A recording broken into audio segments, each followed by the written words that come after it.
Hello students, welcome to class 8। I am Yogita Singh, your SST teacher. बच्चों, आज हम जो है अपना नया चैप्टर स्टार्ट कर रहे हैं पॉलिटिकल साइंस में। चैप्टर नेम है आपका धर्मनिरपेक्षता की समझ। ये चैप्टर सेकंड है आपका, ठीक है। यह है चैप्टर सेकंड, धर्मनिरपेक्षता की समझ। और आज की जो डेट है वो है 8 जुलाई 2021। तो बच्चों, ये जो चैप्टर है आपका पॉलिटिकल साइंस का सेकंड चैप्टर है। तो जैसे कि आपका चैप्टर नेम है धर्मनिरपेक्षता की समझ। धर्मनिरपेक्ष का मतलब क्या होता है? यानी कि वो देश जहाँ पर किसी भी धर्म को बढ़ावा नहीं देती है, सबको एक समान मानती है, उसे धर्मनिरपेक्ष राज्य, धर्मनिरपेक्ष देश बोलते हैं। तो अभी हम इसमें अंदर टॉपिक में जाते हैं। देखिए, इतिहास में हमें धर्म के आधार पर भेदभाव, बेदखली और अत्याचार के अनेक उदाहरण मिलते हैं। यानी कि कई देश ऐसे हैं जहाँ पर धर्म के आधार पर बहुत ज़्यादा भेदभाव किया जाता है, अत्याचार किया जाता है। शायद आपने पढ़ा होगा कि हिटलर ने जर्मनी में यहूदियों पर किस तरह से अत्याचार किए थे। हिटलर क्या था? हिटलर जर्मनी का शासक था और उसने क्या किया था, उसने जो नाज़ी थे उनको छोड़कर बाकी सारे यहूदियों को, जिप्सियों को, सबके साथ अत्याचार किया था, सबको मौत के घाट उतारा। खासकर यहूदियों को वहाँ कई लाख लोगों को केवल धर्म के आधार पर ही मार दिया गया। लेकिन अब यहूदी धर्म को मानने वाले इज़राइल में भी मुसलमान और ईसाई अल्पसंख्यकों के साथ अमान्य व्यवहार किया जा रहा है। और सऊदी अरब में अगर बात करें तो जो गैर मुसलमानों के मंदिर, गिरजाघर हैं, उन्हें बनाने की छूट नहीं है। ना ही धर्म के लोग वहाँ अपनी पूजा अर्चना सार्वजनिक जगह पर इकट्ठा करके कर सकते हैं। तो इस तरह की काफ़ी भेदभाव देखा जाता है। इन सभी उदाहरणों में एक धर्म के लोग अन्य धार्मिक समुदाय के लोगों के साथ में भेदभाव कर रहे हैं। यहाँ उनका उत्पीड़न किया जा रहा है। भेदभाव की ऐसी घटनाएं तब और ज़्यादा बढ़ जाती हैं जब दूसरे धर्मों के स्थान पर राज्य किसी एक धर्म को अधिकृत मान्य प्रदान करते हैं। यानी कि एक राज्य सिर्फ एक ही धर्म को बढ़ावा देता है, बाकी किसी धर्म को बढ़ावा नहीं देता है। जाहिर है कोई भी व्यक्ति अपने धर्म की वजह से ना तो भेदभाव का शिकार होना चाहता है, ना ही किसी दूसरे धर्म पर अपना दबदबा झेलना चाहते हैं। भारत में क्या राज्य धर्म के आधार पर किसी नागरिक के साथ भेदभाव कर सकता है?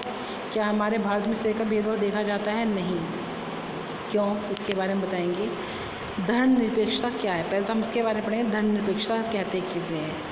पिछले चैप्टर में आपने भारतीय संविधान के बारे में पढ़ा था, मौलिक अधिकार के बारे में पढ़ा था। ये अधिकार न केवल राज्य की सत्ता से हमें बचाते हैं, बल्कि बहुमत की निरंकुशता से भी हमारी रक्षा करते हैं।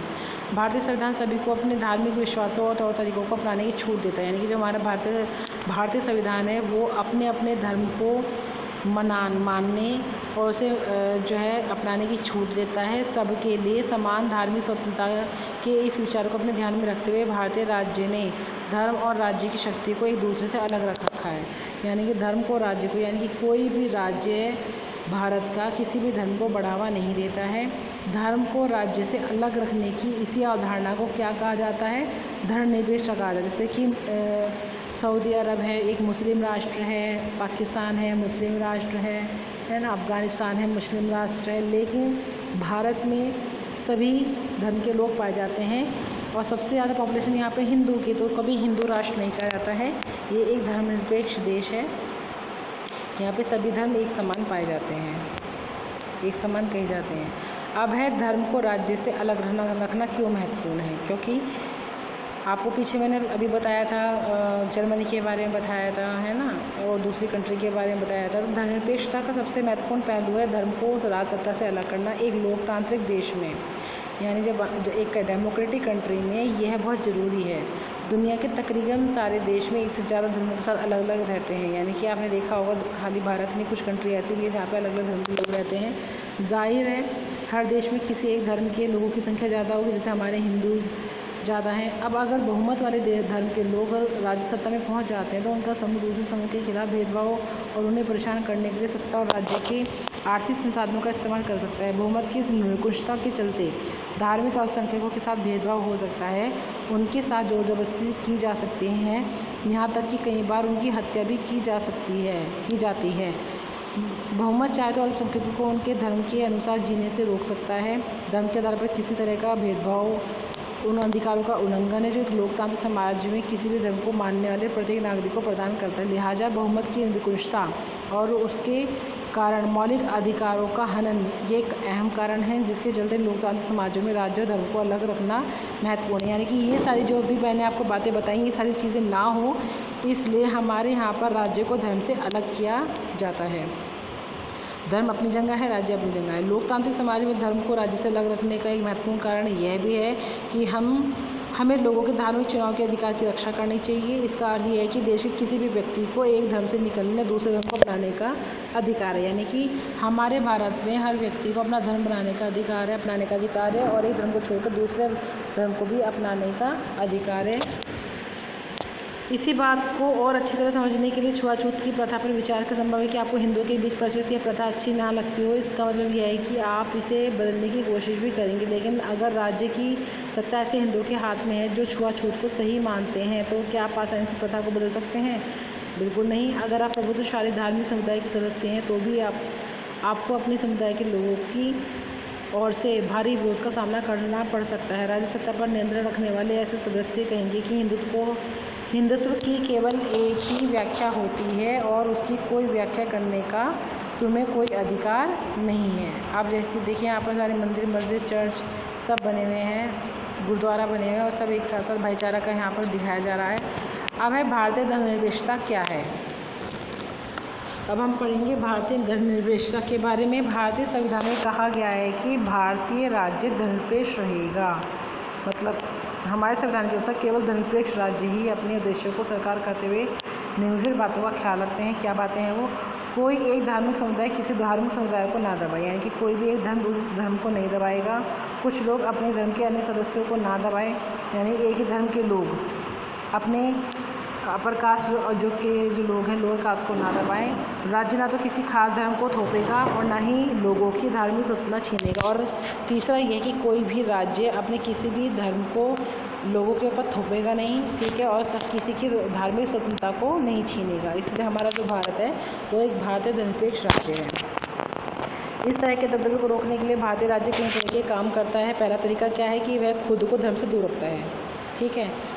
भारतीय राज्य के बागडोर ना तो किसी एक धार्मिक समुदाय के हाथों में। हमारे यहाँ जितने भी गवर्नमेंट में लोग पाए जाते हैं अलग अलग धर्म के पाए जाते हैं। ना ही राज्य किसी एक धर्म को समर्थन देता है। भारत में कचहरी, थाने, सरकारी वकील दफ्तर, सरकारी संस्थानों में किसी खास धर्म को प्रोत्साहन देने का प्रदर्शन करने की अपेक्षा नहीं की जाती है। यहाँ पे सभी धर्मों के लोग पाए जाते हैं। ये स्टोरी है, ये आप खुद पढ़ेंगे। जब आप खुद पढ़ेंगे आपको समझ में आ जाएगा, ठीक है। वैसे भी इसमें बता देती हूँ। उपरोक्त चित्रकथा में बताया गया है कि स्कूल के अंदर किसी धार्मिक त्यौहार का आयोजन सभी धर्मों के साथ एक जैसा व्यवहार करने की सरकारी नीति के खिलाफ होता है। यानी कि गवर्नमेंट स्कूल में किसी भी त्यौहार को नहीं सेलिब्रेट किया जाता है, क्योंकि वो दूसरे धर्म के लिए जो है वो होता है, सही नहीं होता है। तो सरकारी स्कूल अपने प्रातःकालीन प्रार्थनाओं या धार्मिक आयोजनों के लिए किसी एक धर्म को बढ़ावा नहीं दे सकते हैं। यह निजी स्कूलों पर भी लागू नहीं है, ठीक है।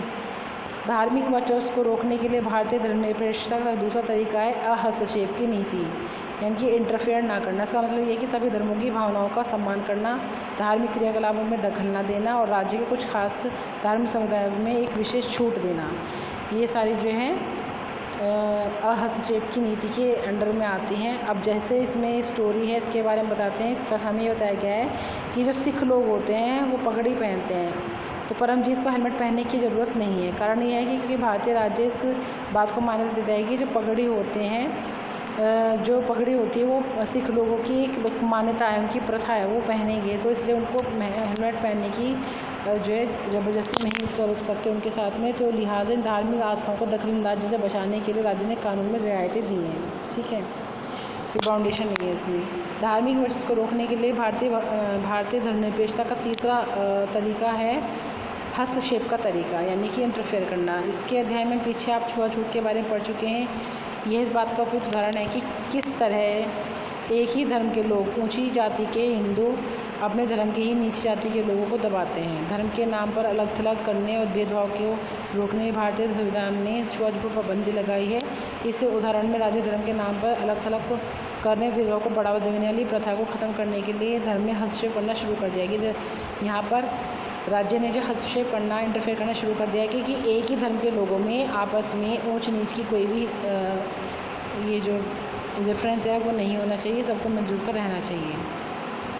जो निचली जातियों के लोगों के मौलिक अधिकार को हनन करता है, क्योंकि वे भी इसी देश के नागरिक हैं। इस तरह माँ बाप की संपत्ति में बराबर के हिस्से का जो अधिकार है वो भी समान होना चाहिए, चाहे आदमी, चाहे लड़का है, चाहे लड़की है, सबको बराबर का हक मिलना चाहिए, ठीक है। तो निजी कानून में हस्तक्षेप करना पड़ता है। राज्य का हस्तक्षेप सहायता के रूप में भी हो सकता है। भारतीय संविधान आर्थिक समुदायों को अपने स्कूल और कॉलेज का अधिकार देता है। गैर प्राथमिक के आधार पर राज्य से उन्हें सीमित आर्थिक सहायता भी मिलती है। भारतीय धर्मनिरपेक्षता दूसरे लोकतांत्रिक देशों की धर्मनिरपेक्षता से किस तरह से अलग है। अब देखिए, ऊपर दिए गए तीनों उद्देश्य जो मैंने अभी आपको बताए दुनिया के अन्य धर्मनिरपेक्ष लोकतांत्रिक देशों के संविधान में दिए गए उद्देश्यों से मिलते जुलते हैं। अमेरिकी संविधान में हुए पहले संविधान संशोधन के जरिए विधायिका को ऐसे कानून बनाने से रोक दिया था जो धार्मिक संस्थानों का पक्ष लेते हों या धार्मिक स्वतंत्रता को रोकते हों। इसका मतलब यह है कि विधायिका किसी भी धर्म को राजकीय धर्म घोषित नहीं कर सकती, ना ही विधायिका किसी एक धर्म को ज़्यादा प्राथमिकता दे सकती है। संयुक्त राज्य अमेरिका में राज्य और धर्म के पृथक्करण का मतलब है कि राज्य और धर्म दोनों एक दूसरे के मामले में किसी भी तरह का दखलंदाजी नहीं करती हैं। ठीक है, तो शायद आप सोच रहे होंगे कि भारतीय धर्मनिरपेक्षता और अमेरिका धर्मनिरपेक्षता के बीच एक अहम फ़र्क है। ऐसा इसलिए है कि अमेरिकी धर्मनिरपेक्षता में धर्म और राज्य के बीच स्पष्ट अलगाव के विपरीत भारतीय धर्मनिरपेक्षता में राज्य की धार्मिक मामलों में हस्तक्षेप करने की छूट दी गई है। यानी कि अमेरिका में हस्तक्षेप करने की छूट नहीं है, जबकि भारत में थोड़ा सा हस्तक्षेप करने की छूट है। किस प्रकार के भारतीय संविधान ने छुआछूत को खत्म करने के लिए हिंदू धार्मिक क्रियाकलापों में हस्तक्षेप किया, एक ये इंटरफेयर किया कि उन्हें छुआछूत को ख़त्म करा। भारत धर्मनिरपेक्ष में राज्य धर्म से अलग है, लेकिन धर्म इसका फासला सैद्धांतिक है। इसका मतलब यह है कि संविधान में दिए गए आदर्शों के आधार पर राज्य किसी भी धर्म के मामलों में हस्तक्षेप कर सकता है। ये आदर्श ये कसौटी मुहैया कराते हैं जिसके जरिए इस बारे में फैसला लिया जा सकता है कि हमारा राज्य धर्मनिरपेक्ष सिद्धांतों के अनुरूप काम कर रहा है या नहीं। अब है भारतीय राज्य धर्मनिरपेक्ष है, जैसा कि मैंने आपको बताया क्यों, और धार्मिक वर्चस्व को रोकने के लिए कई तरीके से काम करता है। भारतीय संविधान अपने नागरिकों को मौलिक अधिकारों का आश्वासन देता है। यह मूलभूत अधिकार इन धर्मनिरपेक्ष सिद्धांतों का आधारित है, लेकिन इसका यह मतलब नहीं है कि भारतीय समाज में इन अधिकारों का उल्लंघन बंद हो गया, बल्कि वास्तव में ऐसे उल्लंघनों की वजह से हमारे सामने संवैधानिक व्यवस्था की जरूरत बनी हुई है। इस तरह के अधिकारों के होने का ज्ञान हमें अधिकारों का उल्लंघन का प्रति संवेदनशील बनाता है। जब कभी ऐसा होता है तो हमें इसके खिलाफ सही कदम उठाने की क्षमता भी उसी से मिलती है। तो बच्चों, ये जो मेन में चैप्टर है मेन में टॉपिक है मैंने आपको बहुत अच्छे समझा दी हैं। आप पहले चैप्टर को बहुत ध्यान से पढ़ेंगे, उसके बाद मेरी वीडियो को ध्यान से देखेंगे और इस वीडियो को ध्यान से समझेंगे। Thank you, have a nice day.